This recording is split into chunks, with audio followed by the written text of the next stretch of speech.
Gilding the Lily, sweet, fabulous horror Babylon. It's Loathsome Things, a horror movie podcast. And John, was that just your eyeballs that you can do that with? Holy shit. Sweet customers of Barnes & Noble, all of you who can't see this, John just looked like an amazing angel demon at me. Oh, cool. Yeah.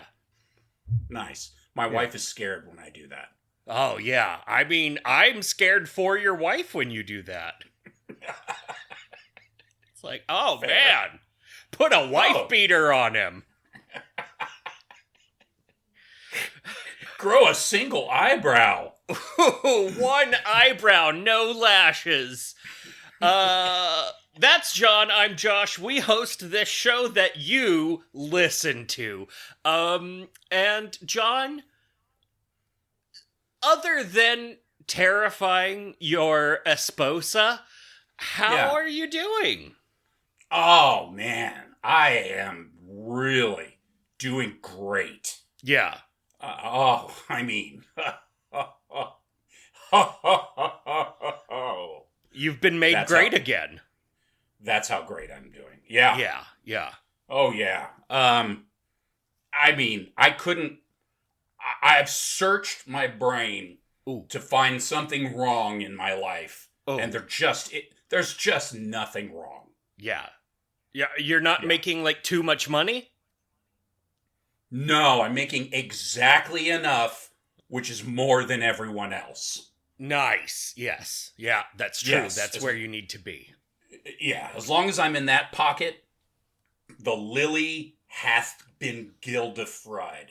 Oh, man. Welcome to the Lily Guild, sweet Johnny John. And it's good. Everyone makes the right amount of money. All of our food has just the right amount of poison in it. And I've never even heard of Minnesota. I don't know what that is. Sounds made up. Not sure what it is. Probably fake.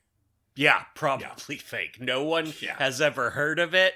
I would imagine it's like some sort of fairy tale land that lives betwixt North and South Dakota. But I could be wrong. Nailed it. Okay. Yeah. There we go. And you, oh, Josh, great one. How are you doing, sir? Oh, man, I'm doing so neato. It's good. Good tidings, comfort and joy. Everything. I'm moving no, I'm not moving. I'm closing on a home in 2 weeks. I have not packed. I have not secured a water or electricity or internet or gas or anything. Oh, homeowners insurance? Don't have one of those for it yet. It's going to be great. Oh, what could go wrong? What could possibly go wrong? I mean, I would challenge anyone out there to go on the internet and find one example of a house deal that went wrong in any way. I've searched all of these things, and there was no mention of it on Reddit.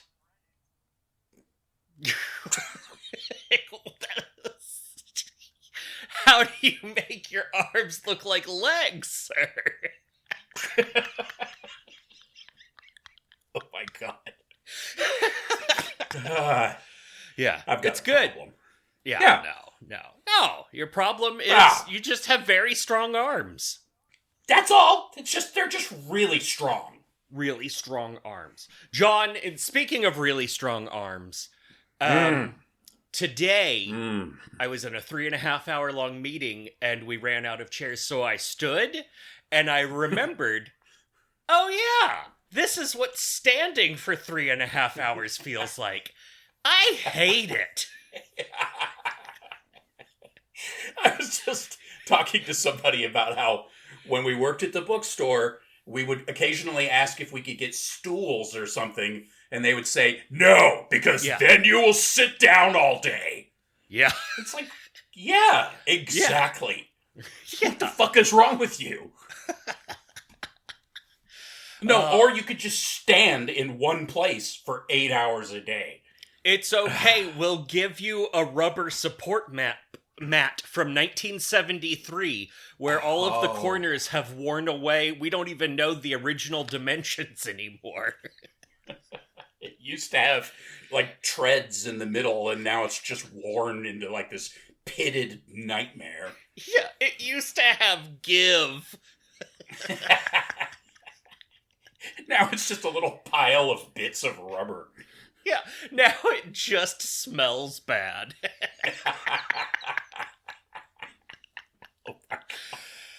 Oh, man. That's our show, folks. Reminiscing and talking nonsense. That's the Loathsome Things way. Speaking of the Loathsome Things way, John, what are we loathsome thinking this way? Oh, man. Well, as it turns out, this week we are going to be loathsome thinging a remake, of all things, of a classic film by Lloyd Kaufman's joint by the name of Trauma. And it's the film that really kind of put them on the map, the original Toxic Avenger. But the version that we're going to be doing is made by a one Mr. Macon Blair. Who likes to make really serious movies and then movies like this. John, I'm going to disagree with you. Okay. What serious movies do you think he's made? Blue Ruin. Did he make that? Yeah, he made that. He made that weird semi-supernatural crime thriller with Lawrence Fishburne that took place up in Alaska. That's a good movie. Are you sure? Because when I looked at his directorial credits, it had very little going on. Like, he directed... Son of a bitch! You have to... He has a lot of actor credits, but very few director credits. He directed I Don't Feel at Home in This World Anymore and The Shitheads. Yeah, and obviously very serious films.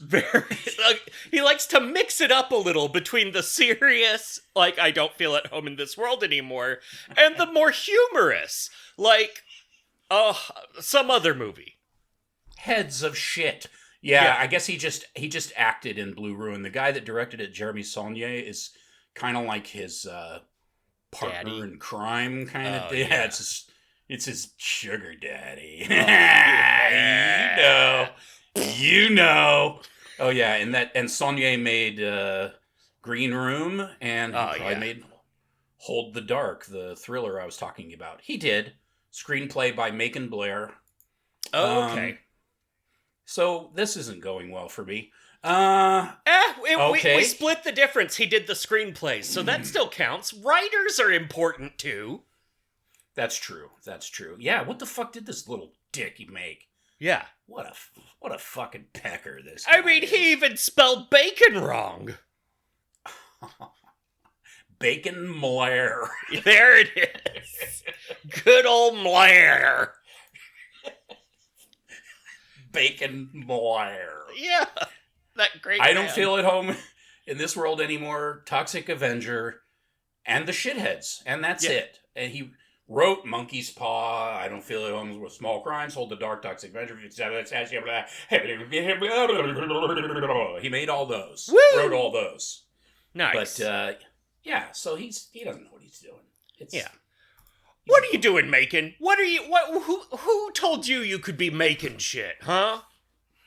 What are you making, Macon? Oh, a clever joke no one ever made to him growing up. Yeah. That was the first. Do you think Macon's his middle name? Like, do you think it's like... Macon Blair?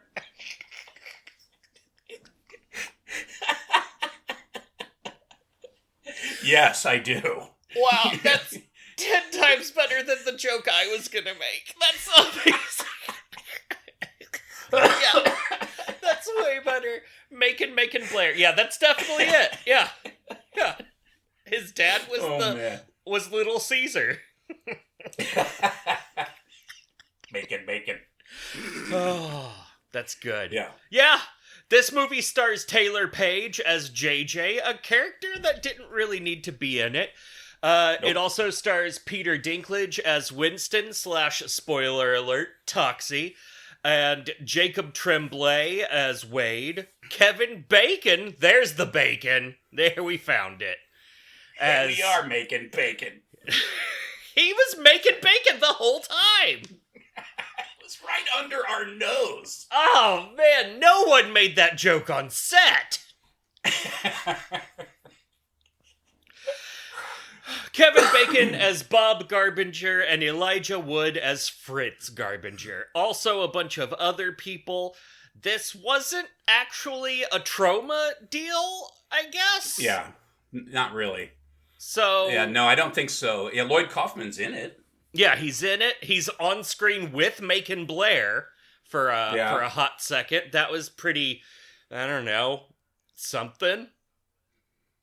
David Yao, he brought back from I don't fart myself in the mouth in this world anymore. Yeah. And Julia Davis, who plays his assistant / associate. Kevin Bacon's, sycophantic assistant who thinks she's an equal kind of thing. She is from that podcast show that I sent to you, Dear Joan and Jerica. Oh, yeah! That's Julia Davis. Nice. She's one of those two. Yeah, she's fucking hilarious. She wasn't really that funny in this, but she wasn't bad. Yeah. Yeah, she wasn't bad in this. She had a pretty good, one really good moment where, she got to be part of a reveal, and I really appreciated the way that she, sucked the shaft of that bottle. I identified with that. The bottle or sucking it? I don't know. No, it's just she was trying to figure out how to suck all the juice out of that shaft, and she just couldn't figure out how to do it, so she started panic sucking, I don't see why you think this is funny. I'm just talking about life. It's just panic sucking. It's just panic sucking. You come at it perpendicular. It's fine. Whee! Yeah. And so that was this movie. Thank you for tuning in. Stop by our house next week when we will have kolaches. Yeah. Yep, we certainly will. Bacon kolaches. Bacon kolaches at Ye Old Loathsome Things, kolaches and more. That's right. Yeah. That's our new enterprise. Great. The Starship Enterprise, famous for its kolaches. We're probably going to make at least $1 or $3. Oh, man. £1.50. 2 bits. Oh, John, how did you feel about this movie? I really liked it. I really hate the Toxic Avenger, and this movie's fucking hilarious. I thought it was really fun. Yeah. I was surprised. I'm like, wow, this movie's actually really good. Yeah, whenever we were recording our last episode and you were like, oh, great. I was like, I think he's going to be surprised because it's not like that. It was good. I was really kind of shocked. Yeah. I will say it was too long. There's a bunch of fun, and then there's a late middle section that just kind of drags. But, whatevs. It's not like Macon's, Yeah. Avant. Yeah. Yeah. Yeah. I mean, it was, it was, I dragged a little bit in that section. I thought the same thing. But everybody obviously was having a good time. And I read this review where the person was like, the cast seemed to get the assignment and they're pros. And so Yeah. You know, they didn't try to make more out of it than it was or try to turn it into some, you know, art film or whatever. They just were disgusting and stupid and had a good time. And that's what the movie needed. Yep. Yep. And it worked for that. Yeah, it worked better than the original, I will say, for what my money's worth. I rewatched the original for reviewing this. I went into it, I was like, oh yeah, for this one, I'm gonna rewatch all the Toxic Avenger movies and maybe even try to watch the cartoon. And then it took me like 3 sittings to make it through the original, and I was like, there is no way I cannot do it. That's brutal. Wow, that's worse than my month of woe that starts on Sunday. Oh, woe is me. That's right, I was gonna start this off by like spoken wording the lyrics to Love Liberty Disco, but then I forgot. Oh, man. Yeah, someone at work, as I had told him about it, and he's like, oh, so your thing starts on Sunday. And I'm like, what? Your thing, your stupid music thing. And I was like, oh, fuck. Yes, you're right. God damn it. Yeah. Oh, man. How much music have you, like, gathered for that? Quite a bit. I've gotten some pretty horrendous suggestions. Somebody today contacted me and was like... sending me lullabies that they use to play for their kid. Oh, and yeah. I was just like, oh, God. He goes, dude, I'm sorry. And I'm like, no, that's what it's about.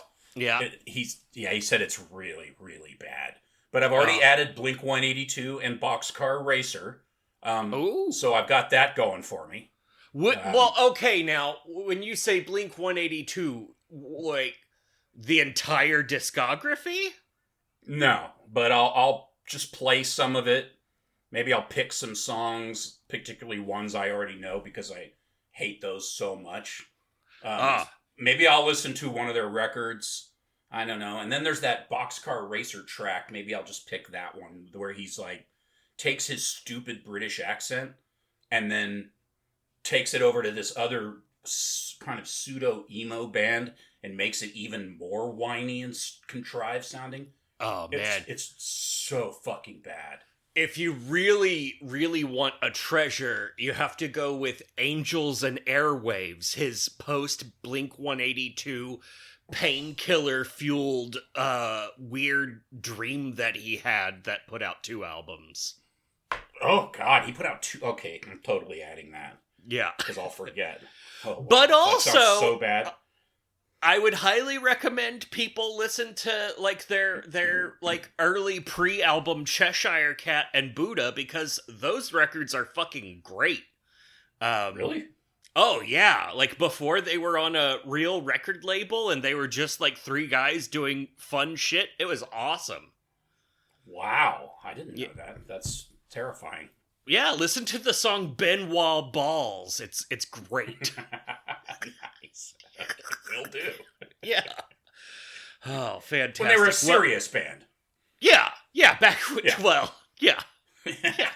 When they wrote a song called Depends, and it's actually about adult diapers and peeing oneself. Fucking idiots. The lyrics are, I don't want to urinate on myself. I don't want to urinate on anyone else. Okay. Yeah. Should have been used for a commercial. Oh, it really should. Maybe now, maybe for like my generation, maybe your generation too. Yeah. Like they had some Gen X fandom, right? Yeah. I know people that like them for some reason. I don't know why. So maybe for our generation, they actually will sell that song to Depends, and it'll be a huge hit again. Oh, good. Yeah. Well, all right.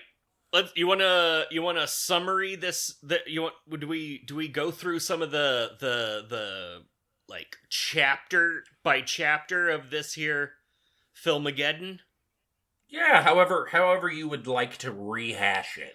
All right. So in the city of St. Roma's Village, which, if you smudge away some of the letters, spells trauma, nice touch, this movie is just all references. There's like a Bell Goody bail bond service in the background that we just see for a long time, a nod to the original bad guy Bell Goody from Toxic Avenger, the OG, original Ginger. And so in St. Roma's Village, there's this company run by Bob Garbinger called BTH, and it's like a wellness brand, and it's so good, but it also turns out that they're just like spewing toxic chemicals into the like products and also the surrounding environment. We keep getting treated to this weird, like, half Muppet, half claymation chicken that's just, like, the most amazing thing that just keeps showing up. I love that fucking guy. This movie's so much better than the original. It's so much better.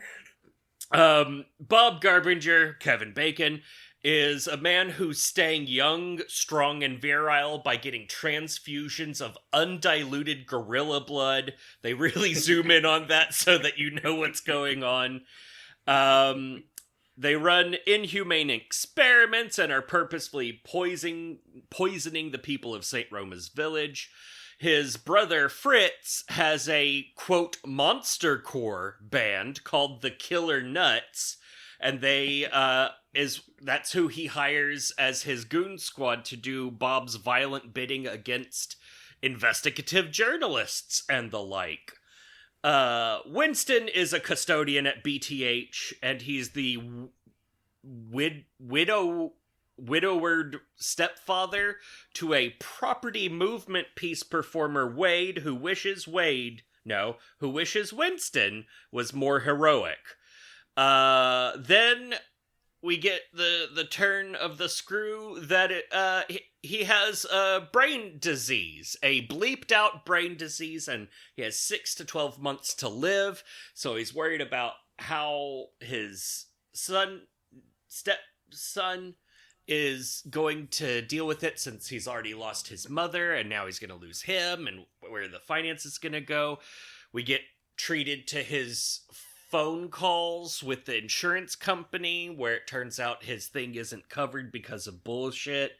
And then he dons a pink tutu and also steals a wait staff costume and a mask to approach Bob Garbinger at a soiree.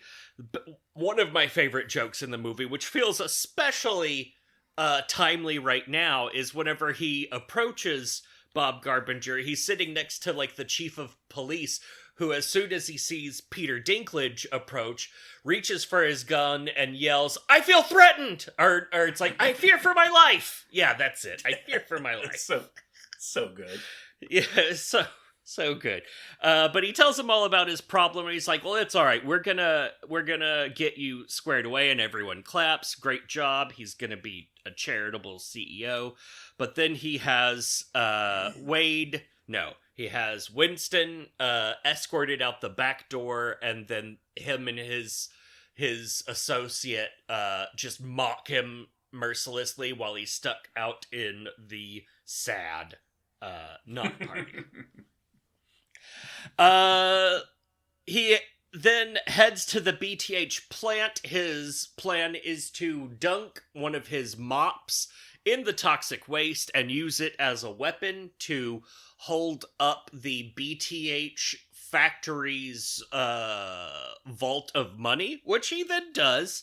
And just as he's trying to make his getaway, he bumps into investigative journalist JJ, who is there collecting toxic samples, which the toxic sample, dumps onto his bag of money, and so now there's no sample, and there's no money, and then they get chased by the Killer Nuts, who shoot Winston in the face, and then dump his body and the mop in a vat of waste that's labeled like sinister or something like that. It's pretty good. It was a good joke.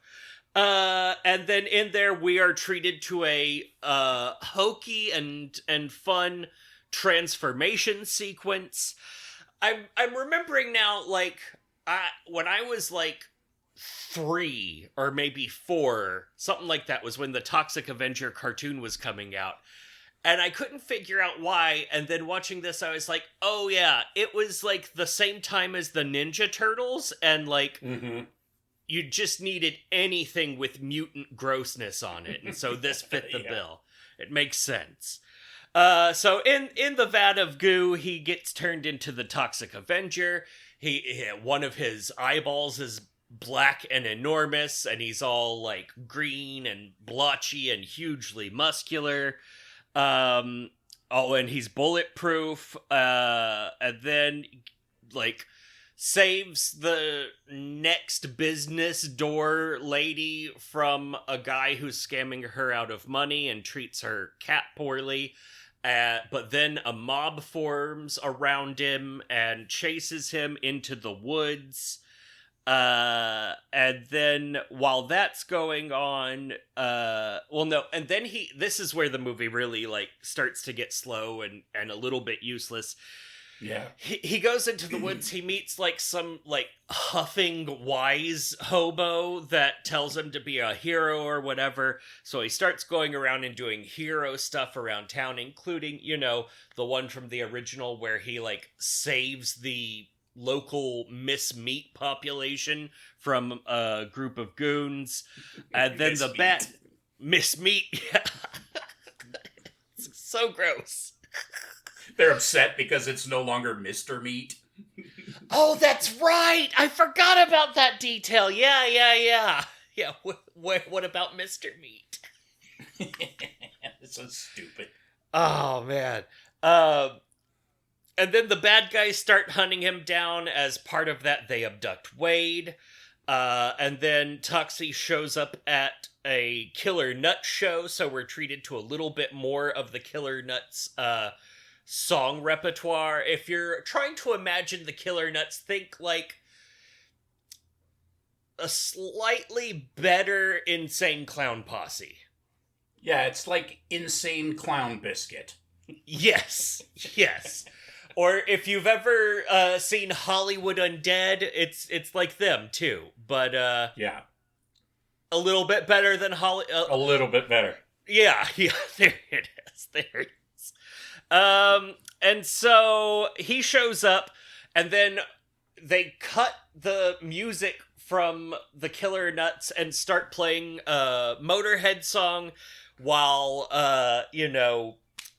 Citizen Toxie walks up, and Peter Dinklage does his best Lemmy voice. He actually kind of nails it. It kicks a little bit of ass. Yeah. And then he proceeds to annihilate all of them with his glowing mop weapon, because his mop has become this, like, mace. Like, think of a lightsaber, but just a big glob of lightsaber that's constantly spewing what is it when you mirage fumes, and anything it touches that's flesh is just instantly evaporated. So he, like, swishes off the top of one guy's head, and so you see his, like, brains bulging out, and he still is alive for a long time, and then he just annihilates everyone else, including the big guy who, like, seems like he's gonna be the biggest deal, but then he, like, kicks that guy. The two of them kick his ass together, him and JJ, and then they rip his chicken hat off, and it's just like a Guado baby head under there. That's real gross. That's the best part of the whole movie. And they're like, where is he? And then that little baby head looks over and he goes, what is it? Chudvale or something? Yeah. Chudvale. Chudvale. And the girl's like, and he's like, where? Chudvale. It's so fucking weird. Oh, God, I was in tears in that scene. Yeah, I wasn't ready for it, and it was tremendous. It was amazing. And then he goes there to, like, rescue his kid and, you know, do all of the revenge stuff, but then BTH captures him, captures JJ, puts them in a room to not torture him as much as just, like, extract gross from him and torture him. They're trying to make a serum based on his blood, and then all throughout this, it turns out that Bob Garbinger's, like, got mob connections, and the mob connections are important and threatening to him or whatever. So then that comes back into play. And so Bob Garbinger takes the untested serum. He turns into a really cool beast with, like, horns and those teeth that wouldn't possibly be real because they stick all the way out of the mouth. He looks fucking great. It is a tremendous transformation. It is quite the transformation, for sure. He's got those really long, sharp teeth that are, like, almost translucent, and it's just real upsetting. And this, of course, is when his associate, you know, like, slobbers down the last little dregs of the bottle of serum. She gets a cool, like, makeup job with glowy eyes. Not quite as cool as his, but still rad. Pretty rad, yeah. Yeah. Oh, yeah, I had to look it up. It's Chudhaven. Chudhaven, yes, yes. A fine nod to Chud, or Chuds, as it were. Whichever one. Sure. Yeah. Chud 1 and 2. Okay. Oh, yeah. Chud not the witch to live. Yeah, Winston Goose. Goose, yeah, that's right. Goose. He's so much better as a character than the original, who is just the mop boy at a gym, and everyone at the gym is like I don't even know. That movie's so fucking weird. It's strange and terrible. And it's just really, like, the whole tone for, like, all trauma movies. Yeah, that's the problem. Toxie breaks out by pissing on the neck handcuffs of himself, and then there's this whole, like, thing where he's like, I gotta get my dick out, and she's like, oh no, this isn't good. I do love the interplay between the two of them where he's, like, trying to be cool, and then she's like, no, not that. And he's like, well, what about this? She's like, yeah, that's a little better. So it was fun here. She was worried he was being a pervert, and he was like, I'm not being a pervert, I just need to piss on my face. He's like, I think I need to get my dick out. She's like, whoa, okay, things have just taken a turn for the worse. So while they're breaking out, all of the goons have been ordered for no witnesses, and so they're going to kill Wade in a random shed that they've locked him in. But then Toxie's there. He's, like, flinging shit around, breaking people's head open. But then one of the guys that he kills has an AK, and it just happens to shoot and blow up all of the oxygen tanks that are stored directly next to the shed that Wade is in. So he's exploded all the way to death and will not resurface later in this movie. Except that he does, because it turns out that Bob Garbinger's Elijah Wood brother, Fritz, had been in the tunnels and rescued the kid at the last minute because he's, like, kind of a good guy or something. He really just wants to be a band manager, it seems like. Yeah. It's fine. Yeah. Don't worry about it. Don't worry about it. Not a problem. No, not a problem. And then Toxie and JJ obliterate Bob Garbinger, who is now a beast, to death by, like, a variety of beatings, including JJ picks up a toilet and clocks him in the nuts, I think, at one point. He keeps going down, but then getting up, going down, going up, getting up. He chews off the mobster's face, head skin at one point. It's a great shot. And then Toxie picks him up over his head, dunks him down all the way into the engine bits of his awesome vehicle I don't remember how it got there, but it's great. And then JJ turns the engine on, and he's just like garbage disposal engine of like just it's amazing. His hairy legs are just spinning in a circle with gore just shooting out of the car. It's amazing. It's so good. And then it turns out the doctor that has been doing shtick the whole time is there, and it turns out that Toxie's brain disease has been healed by his condition. End of movie. Oh wait, no. There's an end credit sequence where Toxie talks about cooking grilled cheese. Yeah. And how you can like sprinkle cheddar on the outside to give it that little crisp. And then he proceeds to not do that and make what at the end of the video looks like the world's worst grilled cheese sandwich. Totally burnt, looks awful. Yeah. The bread is burnt, but the cheese hasn't melted. It's disgusting. It's great because you can tell that the woman who's in the costume can't see what she's doing, and she's like fumbling around in the pan to find the sandwiches. It's great. Yeah. It's real good. Oh yeah, and Wade's in the background doing his whatever property motion stuff. Yeah. You know that's the kid from Dr. Sleep? Nuh-uh.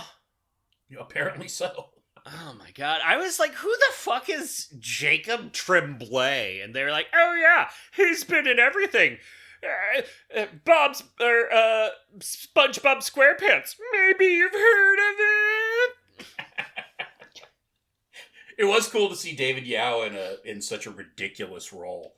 Yeah. I was like, okay. I mean, I knew that he acts, and I know that he was in that other movie, but I mean, his role was completely useless, but it was kind of funny. Yeah. It was full of like a lot of like cool little actors where like if you've seen them and stuff, like and that harkens back to the Troma philosophy. Yeah. Their whole deal was everyone gets a name. Like you're not just background actor one. You're like a whole character. You have something. Mm-hmm. You deserve to be paid. We need, more actors. So I have a lot of respect for Troma as a institution and Lloyd Kaufman as a businessman and a designer of that institution. I just rarely am able to enjoy an entire Troma movie all the way through. Mm-hmm. Yeah. I don't think I'm capable of that at all. It's hard. I keep wanting to. Like, I really want to enjoy Sergeant Kabuki Man, but I just can't sit down that long. If I have something else to do, maybe, but I can't pay attention. Right. But this, I was able to pay attention to, kind of. Obviously, there are a few things in there I missed, but it's fine. I gave it a 6.6. John, what do you give this film? I give it a 6.6 as well. I mean, it's I really enjoyed it. I was surprised. I was expecting to hate it, as you had pointed out. I mean, it was because I was just like, when is a movie better than the original? Pretty much almost never. And the original sucked balls as far as I'm concerned. So I just thought, but I do like Macon Blair, so I figured, okay, well, it might not be bad, and it's got good people in it. And then I'm like laughing my way through it, and then when we got to the Chudhaven bit, I thought I was going to die. Like I was hurting. It was so fucking hilarious to me. I don't know why. Just the sound of his voice, and then the girl in the background, like every time he said anything. Chudhaven. Like, Peter Dinklage is like asking her, is like, did you get that? Did you hear what he said? She was like, Amazing. The guy with the chicken head. Yeah. And I think when you read the credits, he's supposed to be like the other Garbinger brother or something like that. Oh, yeah. Nice. Yeah. Oh, yeah, that was another good thing I liked about it. The credits, when they ran credits, and everybody has like a little description of their character for the entire cast. It was kind of amazing. Yeah. Even like there's like one shot of the woman that was Wade's mom and Winston's wife, and she got a credit in there, including with the little parenthetical title. Like, so good.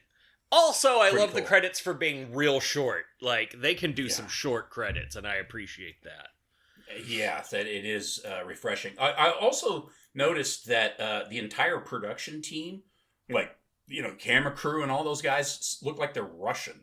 So I'm wondering if they made it in Russia or Ukraine or something. Well, I mean, where you need toxic chemicals, Yeah, this is true. Yeah, I forgot. I'm going to look it up right now because I completely forgot to look it up. But yeah, I gave it a 6.6 as well. Nice. That's 6.6 from these two 6.6s. You know? Yeah.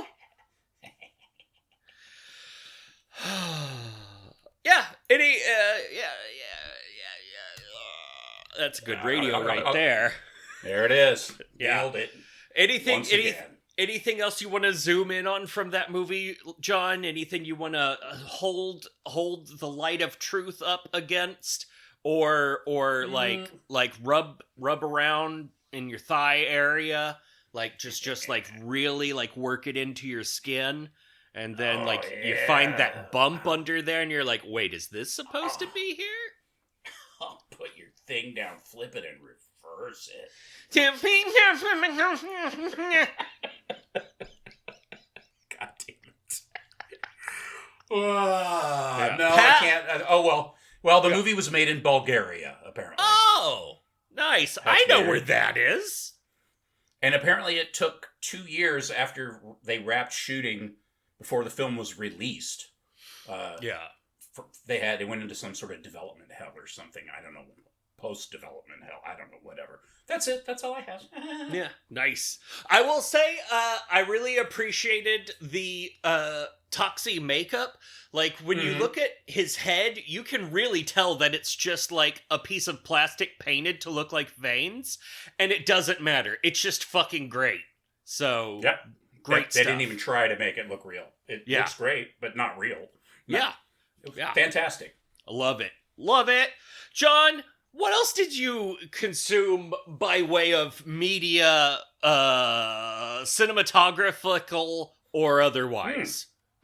Oh, well, I watched a couple different things. Oh, I was going to mention. Okay, there's a line in JJ where she says she refers to, I think it's the hobo, where she talks about how he said he's off smoking jenkem or something like that. Yeah. And so I didn't know what jenkem was, so I had to look it up. It's and this is real, by the way. Ooh. It is a fermented mix of human feces and urine that, when smoked or inhaled or something like that, creates hallucinations. So people abuse it in Russia or some shit like that. It's a real drug. Wow. Jenkem. Jenkem. Because I was like, what the fuck is jenkem? She's like, oh, he's over there smoking jenkem. And they show David Yao, and he's like, ooh. And then I looked it up, and it's like, it's a real thing. And a really horrible thing. So anyways, that was worth it. Yeah, terrifying. Wow. Leave it to Russia to figure out, like, what around here can we get high on? What if we mixed our shit and piss together and then did a weird product with it? I mean, did they get bored with the flesh-eating crocodile that they were using or whatever? Yeah. It's like, I'm kind of bored with these open sores. What if we ferment piss and shit and smoke that? Yeah. Just what if we just huff from our own gardens? Fucking people will do anything. I watched Black Phone 2. It started okay, and then it just got really stupid. But it was still better than the first book or movie. I mean, yeah. The first movie was. I hated it. I hated it too. You know what really sucked about the Black Phone? His fucking mask. Yeah, it's lame. He's got little different mouthy parts? Fuck right off. No one cares. Except apparently everyone thinks that's fucking great. fuck that. Yeah, I'm scary because I have a scary devil mask with changey parts. I didn't just buy a mask. I bought a kit. I abduct kids when I'm carrying black balloons. So lame. Yeah. But this movie was more entertaining. The guy that rescues the people in the first movie is the brother of the protagonist in this one. Ooh. And she's like this kind of nerdy girl with short hair, but she's really foul-mouthed. Yeah. So when anybody gives her a hard time, she's always like, "I'm sorry, what was that cunt breath?" I mean, she just has all these great lines. But the movie itself it's pretty bad. It was okay. It was on Peacock. God. So I watched it on there. Then I watched Mother of Flies, the Addams Family / Poser family. Addams / Poser family folk horror-y thing. And it was kind of cool, except the acting was terrible, which it always is in their movies. But it was all right. It was on Shooter.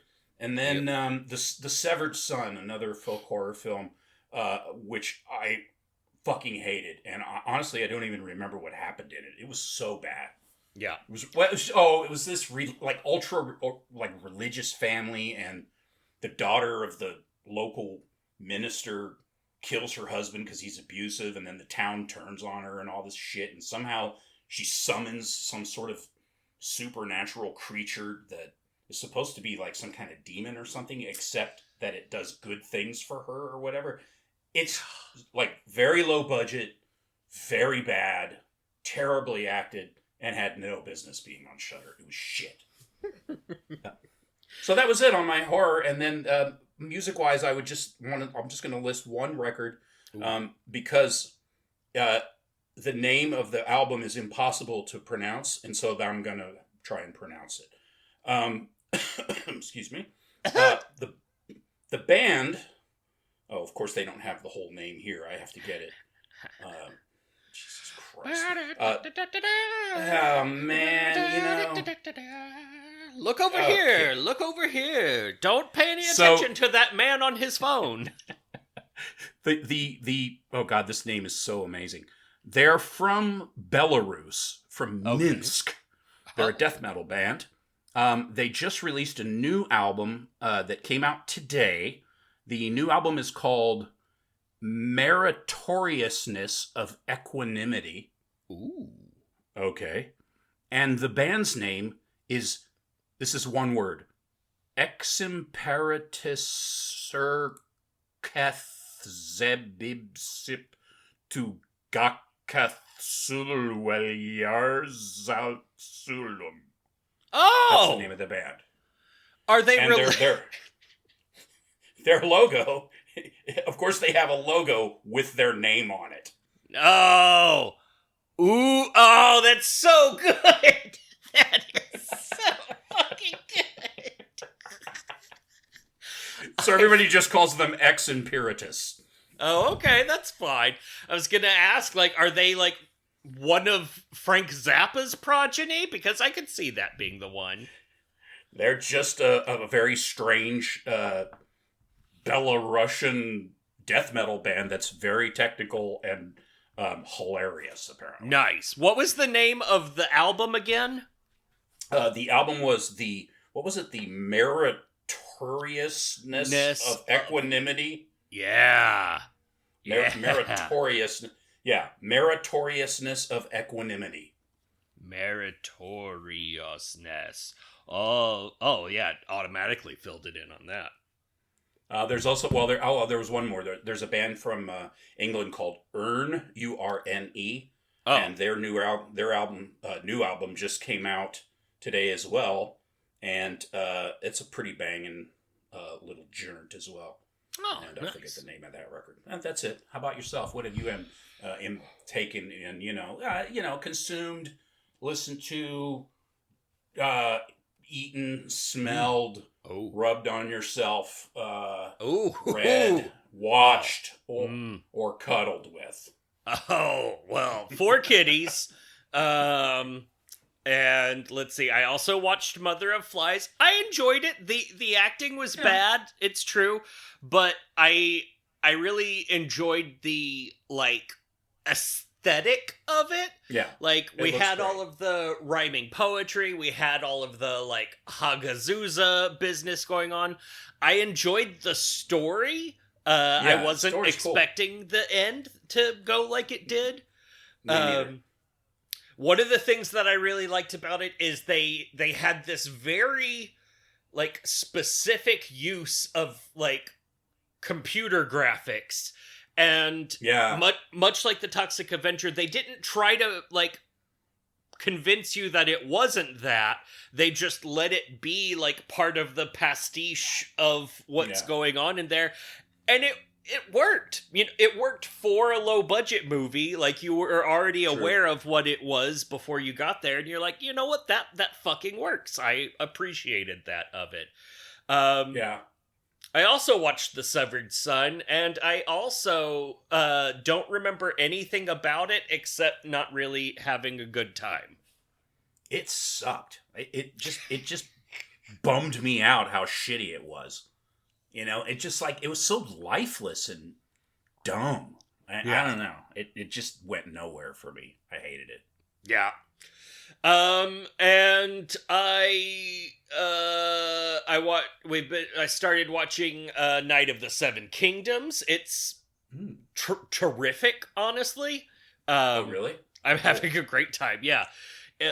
Like, if the part of Game of Thrones that you really liked was not captured in the stupid Dragonese one, this one might be more to your liking, because it's like, what if we took Game of Thrones but made it a Geoffrey Chaucerian comedy? And that's what it is. It's just a hilarious you got diarrhea shooting out of asses. You've got surprise enormous penises just flopping all over the screen. You've got, like, it's hilarious. Yeah, it's a great time. Awesome. Cool. So far. Yeah. I also watched the first 2 or 3 episodes of Starfleet Academy, the new thing that Star Trek is doing, and it's perfect Star Trek in that you get a good hook, and then you just, like, shuffle good and bad episodes together. So you have those, like, the opening, like, 2 episodes, or it's just a long pilot, I forget which, and then the very first just, like, regular single episode is complete garbage and makes me not want to watch it anymore. But then I'm like, wait, it's Star Trek. I'm sure there will be, like, 2 more good episodes this season. Are there any tribbles involved?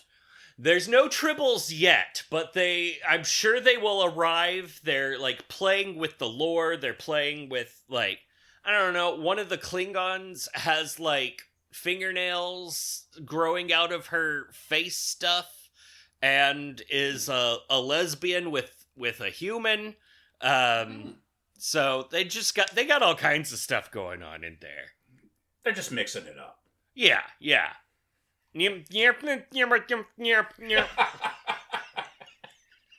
God damn it.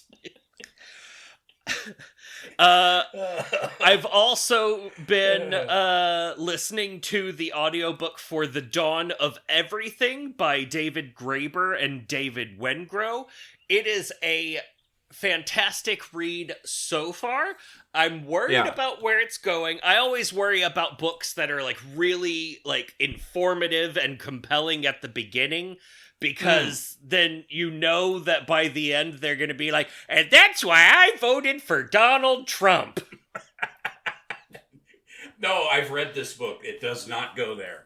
Oh, thank God. Yeah, because, like, they're making all of these great points. They're making points that, like, I've agreed with in the past about stuff. I'm like, that doesn't really seem right, but all the people say so. So I'm excited. I'm excited for this book. 30 hours later, and that's why I voted for Donald Trump. Well, I'm happy to report that doesn't happen. That's fantastic. Because, okay, so I've also been I started listening to this audiobook that's called, like, some fucking audio. Oh, there it is. Techno-Feudalism? What Killed Capitalism by Yanis Varoufakis. And I have not read that one. It starts off really great. He's talking about, like, the sequence of events, like how capitalism came to be.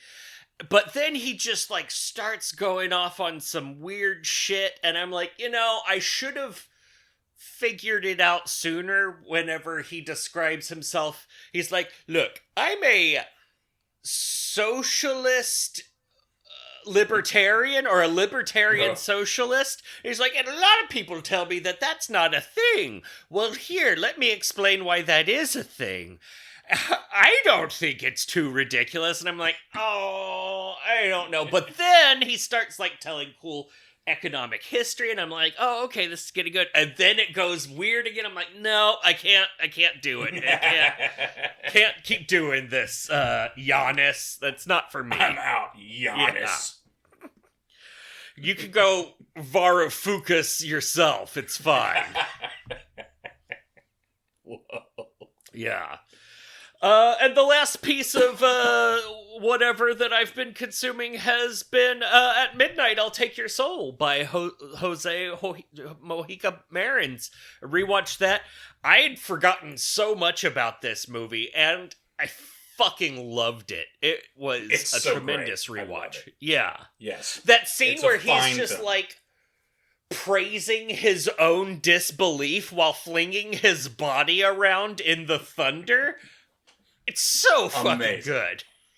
Amazing. It's great. I love that movie. Yeah, he's like, my disbelief is so mighty. I love it. It's so weird. Yeah, he, like, kills a woman by letting a tarantula crawl on her to death. Lethal. Yeah, lethal, itchy crawling feeling. Yeah.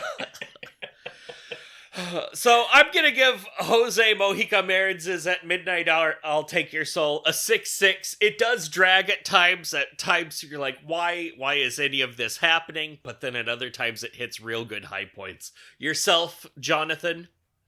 I'll give it a 6.66 just because it's nice. Near and dear to my heart. Oh, Coffin Joe. My wife won a coffin from you while tripping on acid in a party. I have to give you a 3.6. That is pretty rad. So there is a photograph of her tripping on acid next to Coffin Joe. That is amazing. In a coffin. And in the coffin. That's right. Going like this. That. What timing? Yeah, let's drop acid at this Coffin Joe event. What could go wrong? Yeah, you know, the weirdest thing happened. I could swear that I won a coffin, met Coffin Joe, and was in the coffin right next to him. Yeah, that happened. Here's your coffin. Yeah. It's like, wow, I am so at one with the universe.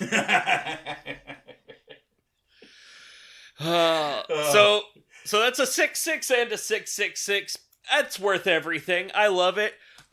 2 weeks from now, we're gonna do that same process over again for John Carpenter's Cigarette Burns. Part of an anthology, I forget, Masters of Horror anthology, I want to say, which we kept talking about revisiting and then never have. There are some gems in there, and there's also some real fucking stinkers. I have a few of them on DVD, because then they put these guys out on DVD individually, even as, like, a box set of a TV series. It's fucking great. I found one at a dollar store recently. That's amazing. Oh my god. That's so cool. But it's probably the Mick Garris one or some shit. Probably. I haven't watched it.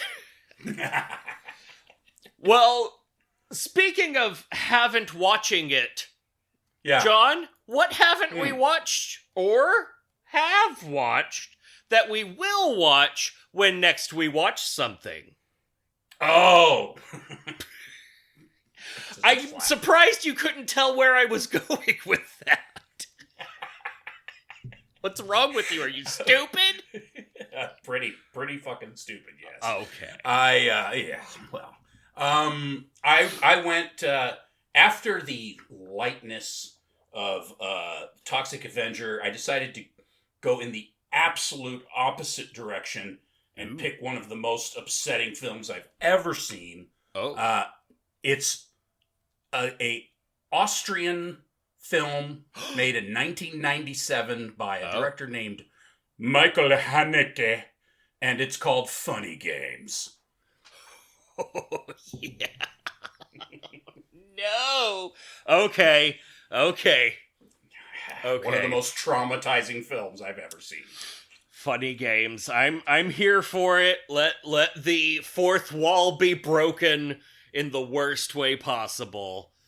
I thought single camera shot ruin your entire life. Oh my god. I thought you were going to say The Coffee Table, but I'm glad that it's this. Because I haven't seen it. I've only heard of it. You haven't seen Funny Games? Or have you seen the remake with Nips? What's her name? Ooh. The Australian actress with the nips be popping. Anna Kournikova. That's it. That's Jennifer. The girl from Dinklage.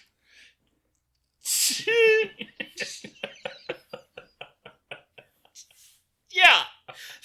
That nipular celebrity. Nipular. The blonde chick that was in The Ring and Mulholland Drive. Felonious Monk. Yeah, Peanut Mouth? That's it. No, God. No, okay. Not Laura Dern. Gina Lola Brigida. No. Yeah, Reese Witherfork. Garby Dingle. Oh, I believe yeah. That's it. Yeah, Zsa Zsa Pinkelstein. Zsa Zsa Gabinas. Oh, Naomi Watts. Oh, yeah. There it is. Nipples? Nipsey Russell. What? Yeah, Nipsey Russell. Where Naomi Watts' nipples at? A normal question to ask. Why, they're only all over the internet. Oh, no. Poor Naomi Watts. Things haven't been the same since JJ left. I've referred to her as Corky for many years.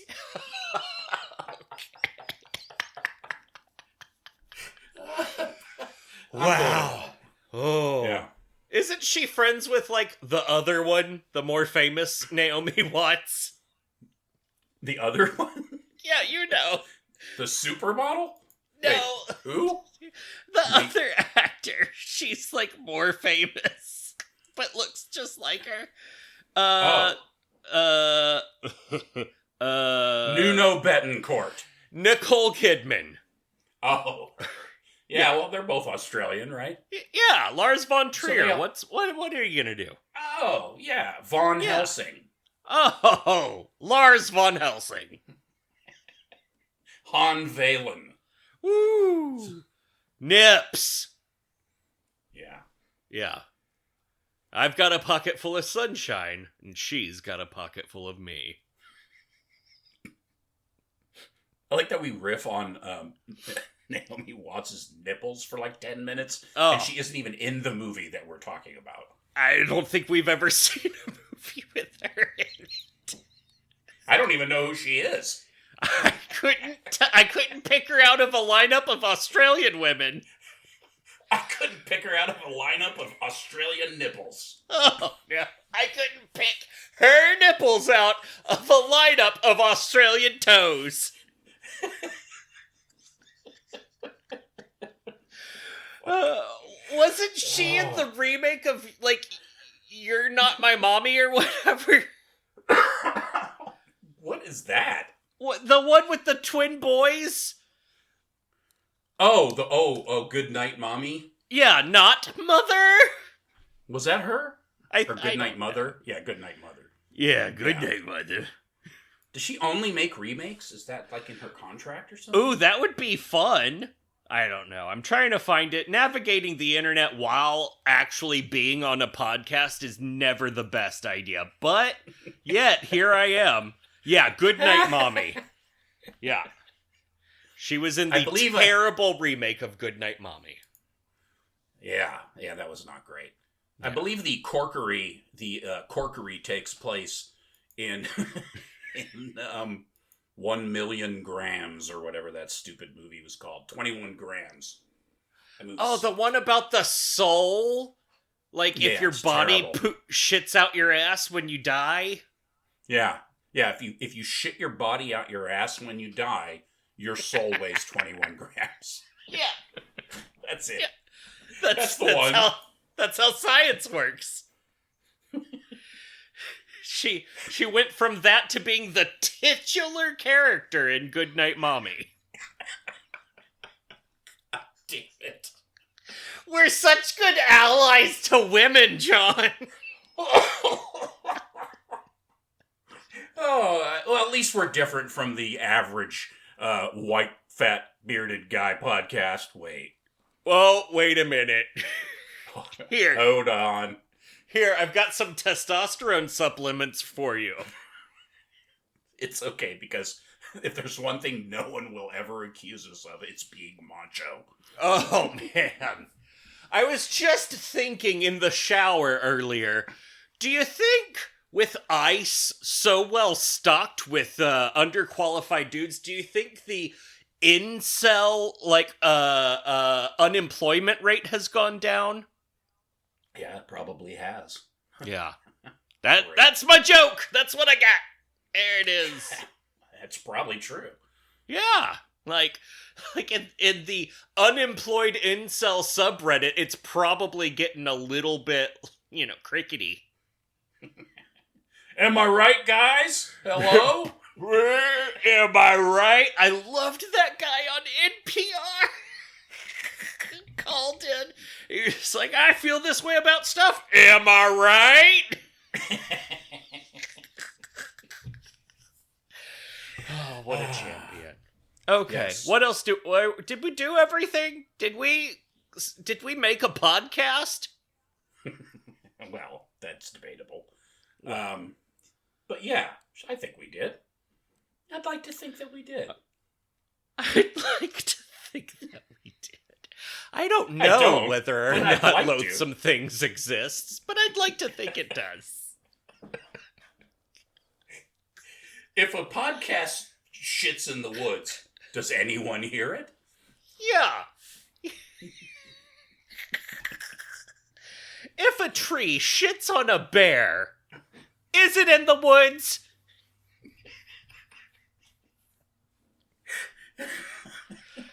I can't tell the bears for the shits. What was it? If a bird shits a bear, is it the woods? No, if a tree shits on a bear, is it in the woods? Come on, John, use reason! Oh, man. Yeah. She was also in a movie called Penguin Bloom. What? Really? Yeah, Naomi Watts, which doesn't sound sexual at all. No, nor does Emmanuel. Wait, she's in a remake of Emmanuel? Whoa! Oh, what a terrible idea. Everyone knows what that character is a reference to. Oh, yeah. You didn't all grow up in France for 5 years? Yeah. You didn't readily look for any film that had a tit in it?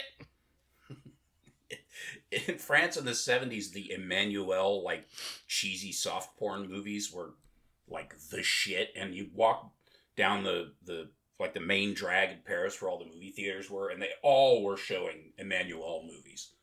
And it was just this stupid 70s phenomenon. Well, apparently they remade the original film in 2024. And Naomi Watts. Of course. Yeah.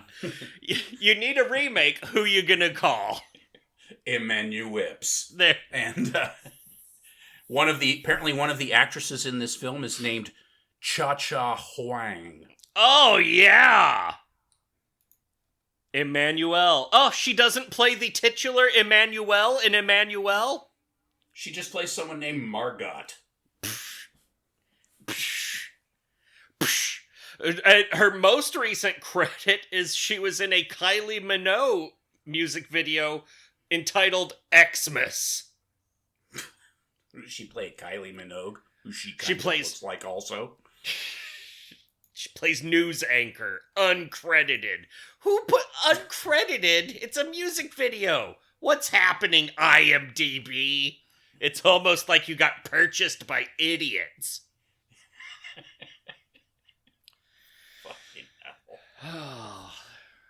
We run a tight ship around here. Oh yeah, The Ring, King Kong, a fine remake. Oh yeah, they'll be talking about that one for a year. I Heart Huckabees, a fantastic film. Yeah. All right, I'm done with this, John. Are you done with this? I'm done. You want me to read more Naomi Watts credits? You got Babe, Pig in the City. It's the sequel, not the original. Oh, man, that's the one you want to watch. That's the one we're going out on. Not Tank Girl. No. No, that Tank Girl's for suckers. Yeah, not Children of the Corn 4, The Gathering. Children of the Cornflakes. Not the TV miniseries Brides of Christ. No. You don't want to go on. You'd never go out on the TV miniseries The Brides of Christ. No, that would be weird. Well, be good, folks, and don't be bad. Yep, and as always, we're sorry you all have to nips.